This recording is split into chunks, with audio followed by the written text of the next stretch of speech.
xilliga afurku uu dhow yahayna dadku xilligaas qaflad badan bay ku jiraan waa marka shantiya barka ay gaadho aadaanku uu ka dhiman tahay 45 daqiiqo ama nus saaco ama 10 iska dheh xilliga ducada waa la aqbalaa kulligan baahi waan wada leenahay Soomaa nimba meel baa laga hayaa nimba meel buu ka taahaya nimba waxba ka maqan uu doonaya in loo dhameystiro baahidaada ka dabooli kara waa Ilaahay mid kale ma aha waa inaad ogaataa saacada Ilaahay la helaya nabiga ku sheegay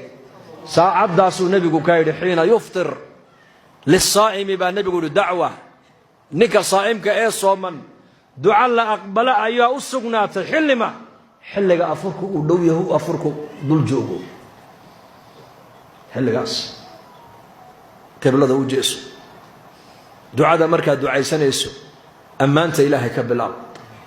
صلي النبي كحجيسي صلى الله عليه وسلم دعوين كان واردة إيه قرآنك إلهي وكغور رمي دعاء أنبياء قرآنك كتها الله تاكو دعيسو دينا دعاء النبي